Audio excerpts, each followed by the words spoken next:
තව වසර 2442ක් ගියපුවාම ලැබෙන වෙසක් පුර 15ක් පොහොය දවසේදී මුළු ලංකාව පුරාම වැඩ සිටින සියලුම සර්වක්‍ර ධාතුන් වහන්සේලා අසදෘශ්‍ය වූ අනුරාධපුර සුද්ධ නගරයේ පිහිටලා තිබෙන රුවන්වැලි මහා සෑයේ ගර්භය තුලට වැඩම කරවනවා. වැඩම කරපුවාම එතෙක් දැල්වෙමින් පැවති පහන් නිවිල යනවා, සුවඳ මල් පරවෙලා යනවා, සුවඳ දුම් වෙනසිලා යනවා.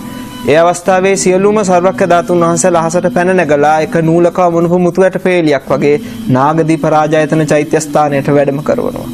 වැඩම කරපුවාම එතෙක් කල චූලෝදර මහෝදර ඒ නාරජවරු බුදුරජාණන් වහන්සේට පූජා කරපු ඒ මණික් පුටුව පොළවයට වැඩ හිටිනවා. ඒ මණික් පුටුව අහසට පැන නැගුණාම ඒ මණික් පුටුව මත සියලු සර්වක්‍ර ධාතුන් වහන්සේලා තැන්පත් වෙනවා.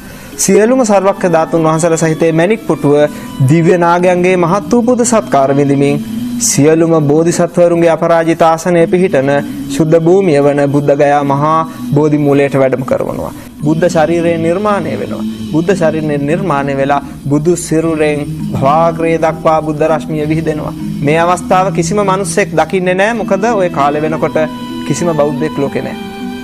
ඊට පස්සේ මොකද වෙන්නේ? සියලුම දෙවියොත් බ්‍රහ්මයොත් බුදුරජාණන් වහන්සේට අවසාන වතාවට පුද සත්කාර කරන්න බෝධි මූලයට පැමිණෙනවා.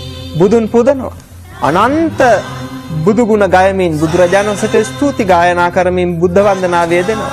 ඒ අවස්ථාවේදී දෙවියොත් බ්‍රහ්මයොත් බුදුන් වැඳ අවසන් වුණාම බුදු සිරුරට ගිනි දැල් ඇවිලිලා දෙහ ආදාහන වෙලා අලුවත් දැලිවත් ඉතිරි වෙන්නේ කිසිම ධාතුන් වහන්සේ නමක් ඉතිරි වෙන්නේ අබෑටයක් තරම්වත්. ජය ශ්‍රී මහා බෝධි අතුරුදහන් වෙනවා. බුදුරජාණන් වහන්සේ වෙනුවෙන් හදලා තියෙන සියලුම ප්‍රතිමා වහන්සේලා අතුරුදහන් වෙලා යනවා. බුද්ධ ශූන්‍ය කාලයක් එනවා. බුද්ධ කියන ශුද්ධ වචනේ පවාහන්ට නොලැබෙන කාලයක් එනවා. තව වසර 2442ක් පමණ ගත වුණාම ලැබෙන වෙසක් පොය දවසේ මේ සිද්ධිය සිද්ධ වෙන්නේ.